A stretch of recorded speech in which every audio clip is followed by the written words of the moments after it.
আমার পরের বক্তা বিশিষ্ট আইনজীবী সুদীপ্ত দাশগুপ্ত। নমস্কার, শুভ সন্ধ্যা।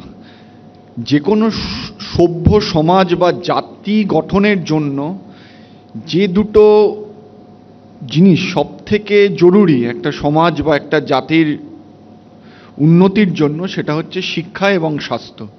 আমরা দেখছি এই শিক্ষা এবং স্বাস্থ্য দুটোই দুর্নীতিতে ভরে গেছে। এবং দুর্নীতিতে ভরে গেছে, যদি এটা কোনো ব্যক্তি দুর্নীতি করত আলাদা ব্যাপার, এটা কিন্তু একটা প্রাতিষ্ঠানিক দুর্নীতি। আমরা দেখছি রাজ্যে শিক্ষা দুর্নীতি, আমরা দেখছি কেন্দ্রে মেডিকেল এন্ট্রান্সে দুর্নীতি, কলেজ শিক্ষক নিয়োগের যে এন্ট্রান্স এক্সামিনেশন সেখানে দুর্নীতি। আমি এটা প্রাতিষ্ঠানিক দুর্নীতি প্রথমেই বলছি। কেন বলছি? কারণ কোনো একক ব্যক্তির পক্ষে আপনি সেই শিক্ষা দুর্নীতি বলুন বা আজকের নিট কেলেঙ্কারি বলুন করা সম্ভব না।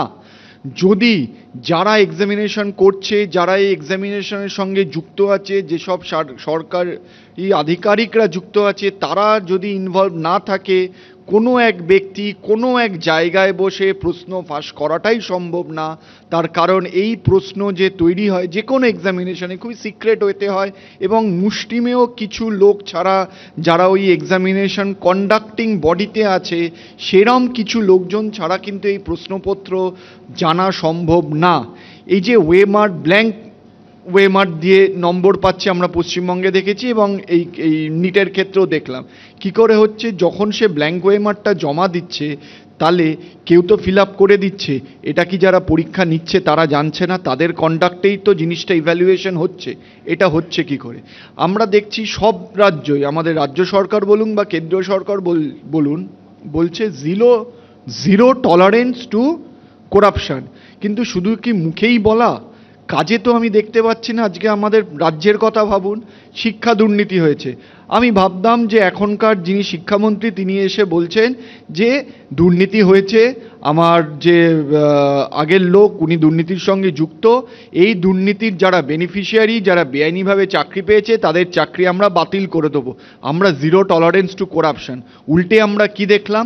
উনি আসলেন এবং ক্যাবিনেটে প্রথম একটা অর্ডার পাস করলেন। ক্যাবিনেট অর্ডার কি?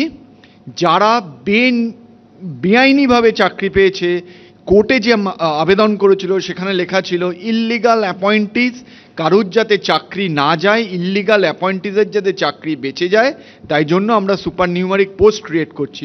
কেন? আজকে তো রাজ্য সরকার বলতে পারতো যে হ্যাঁ দুর্নীতি হয়েছে, এরা শিক্ষক হওয়ার যোগ্যতা না, এদের পাশে আমরা দাঁড়াবো না, এদের চাকরি আমরা বাতিল করে দিচ্ছি। কেন আজকে কোর্টকে বাতিল করতে হচ্ছে? কোর্ট বাতিল করলো, তারপর সেই চাকরি বাঁচানোর জন্য আজকে সুপ্রিম কোর্টে আমাদের টাকা দিয়ে, করের টাকা দিয়ে কিন্তু তারা সেই চাকরি, যাদের বেআইনিভাবে চাকরি পেয়েছে তাদের চাকরি বাঁচাতে অস্থির। তার মানে এই যে জিরো টলারেন্স টু করাপশন, এটা কি শুধু বলার জন্যই? কাজে তো এর কোনো প্রতিফলন দেখা যাচ্ছে না। এবং কেন্দ্রীয় সরকারও তাই, বারবার দেখছি কেন্দ্রীয় সরকার বলছে জিরো টলারেন্স টু করাপশন, কিন্তু এনটিএর মতন এত গুরুত্বপূর্ণ সংস্থার একজন চেয়ারম্যান কাকে করা হলো, যার বিরুদ্ধে এর আগে এনটিএর আগে উনি যা যা পদে ছিলেন প্রত্যেকটা পদে প্রশ্ন ফাঁস এবং বিভিন্ন ধরনের দুর্নীতির অভিযোগ। আজকে যদি আমার ইন্টেনশন থাকতো যে জিরো টলারেন্স টু করাপশন, তাহলে কিন্তু আজকে এনটিএ চেয়ারম্যান আজকে যিনি আছেন উনি কিন্তু হতেন না।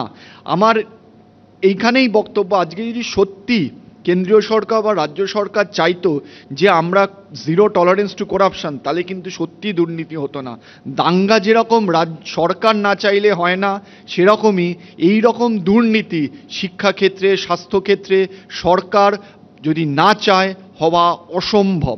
আজকে ভাবুন তো, আজকে যারা এই দুর্নীতি করছে, শিক্ষা ব্যবস্থার ওপর যারা এই দুর্নীতি করছে, স্বাস্থ্য ব্যবস্থার ওপর যারা এই দুর্নীতি করছে, আজকে ভেবে দেখুন এটা কিন্তু ফ্র্যাঙ্কেনস্টাইন হয়ে তাকেই আঘাত করবে। আজকে 10 বছর পর এটা ভাবতেও ভয় লাগছে যে 40 লক্ষ টাকা দিয়ে ডাক্তারি হচ্ছে, যে ডাক্তার হওয়ার যোগ্য না, আজ থেকে 10 বছর পর গিয়ে কিন্তু সেই লোকটাই আমাকে আপনাকে দেখবে, চিকিৎসা করবে, এবং ভুল চিকিৎসার কারণে হয়তো আমরা মারাও যেতে পারি বা আমাদের কোনো ক্ষতিও হয়ে যেতে পারে। আজকে যে শিক্ষক হওয়ার যোগ্যতা নেই সে যদি শিক্ষক হয়, আজকে আমাদের যে পরবর্তী প্রজন্ম তাদেরকে কি পড়াবে, তাদেরকে কি শিক্ষা দেবে? আজকে এই যে শুধু দুর্নীতি, কি শুধু এই দুর্নীতি? একটা জিনিস ভাবুন, এই যে রি এক্সামিনেশন হলো নিটের, তাতে 48% প্রেজেন্ট, বাকিটা অ্যাবসেন্ট।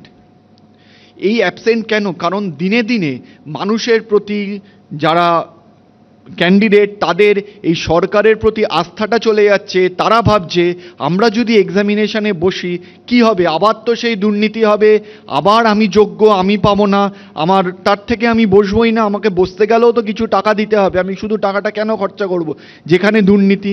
এবং এই যদি হতে থাকে কালে দিনে দেখবেন এইটার বেসরকারীকরণ হয়ে যাচ্ছে, এবং তাতে কি হবে, যার আমাদের কনস্টিটিউশনাল স্কিম যেটা যে সবার জন্য শিক্ষা, সেই স্কিমটাই ফ্রাস্ট্রেটেড হয়ে যাবে। কারণ যখনই এটা প্রাইভেটাইজড হবে, marginalise section of the society will be deprived of their right two education.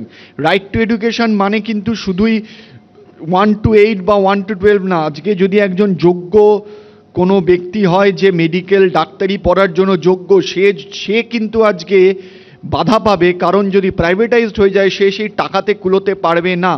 আমরা সবসময় বলছি যে এই যে দুর্নীতি, এই দুর্নীতির ফল কি?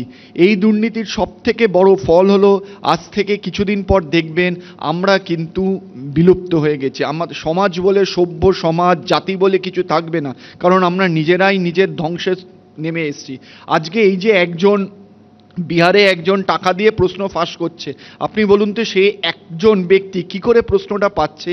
যদি না এই যে দুর্নীতিটা, এটা একটা ইনস্টিটিউশনালাইজ দুর্নীতি হয়, যদি না এটা একটা প্রাতিষ্ঠানিক দুর্নীতি হয়। আমরা একজনকে ধরছি, কিন্তু সেই যতদিন না সরকার সত্যিকারের মনে করবে যে আমি দুর্নীতির বিরুদ্ধে নো টলারেন্স, এবং যতদিন না এই রাজ্যের শিক্ষা দুর্নীতি বলুন বা কেন্দ্রের মেডিকেল দুর্নীতি বলুন, প্রকৃত যে মাথায় যে এই দুর্নীতির যে মূল কাণ্ডারি সে ধরা না পড়বে এবং দৃষ্টান্তমূলক শাস্তি না পাবে, ততদিন কিন্তু এই দুর্নীতিমুক্ত আমরা সমাজ বা দুর্নীতিমুক্ত শিক্ষাঙ্গন কোনোদিনই আশা করতে পারবো না।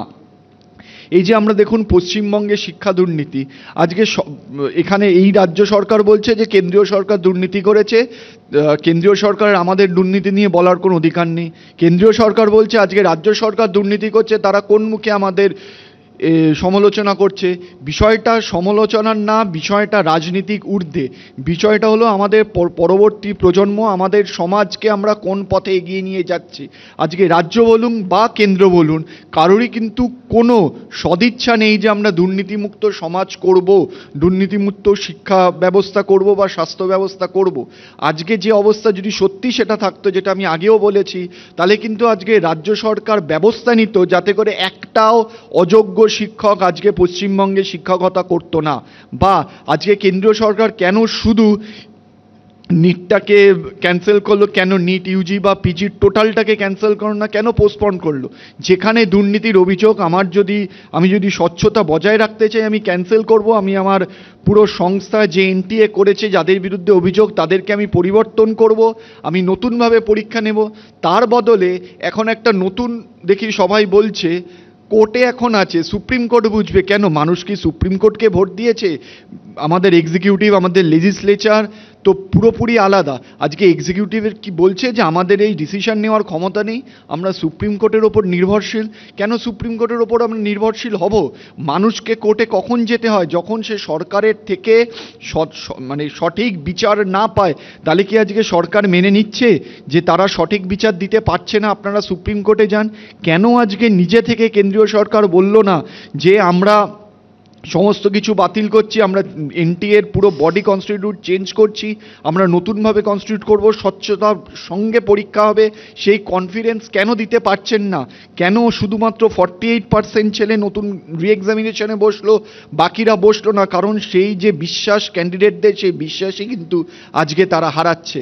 আজকে ভাবুন তো, যে ছেলেটি 35 লক্ষ বা 50 লক্ষ টাকা দিয়ে ডাক্তারি হচ্ছে, সে কি আদৌ 5 বছর পর চিকিৎসা সেবা দেবে না চিকিৎসা ব্যবসা করবে? আজকে চিকিৎসা ব্যবসা হলে প্রকৃত চিকিৎসা কি আমরা পাবো?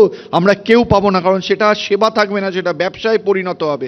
আজকে আমরা দেখছি যে রাজ্যে আজকে এই যে ইনভেস্টিগেশন সিবিআই করছে, আদৌ কি সিবিআই সঠিকভাবে ইনভেস্টিগেশন করতে পারবে, যেখানে এত অভিযোগ থাকা সত্ত্বেও একজন এনটিএর মতন গুরুত্বপূর্ণ একটা অর্গানাইজেশনের চেয়ারম্যান যাকে করা হলো, যার বিরুদ্ধে প্রচুর অভিযোগ, এই প্রশ্ন ফাঁসে, তারপরেও যখন তাকে চেয়ারম্যান করা হলো এবং এখনও এত অভিযোগের পরেও তাকে রেখে দেওয়া হলো, সিবিআই কোনোদিনও পারবে তাকে ডেকে জিজ্ঞাসাবাদ করতে? সিবিআইয়ের তো প্রথমেই করা উচিত ছিল, তাকে ডাকা উচিত ছিল জিজ্ঞাসাবাদ করার জন্য।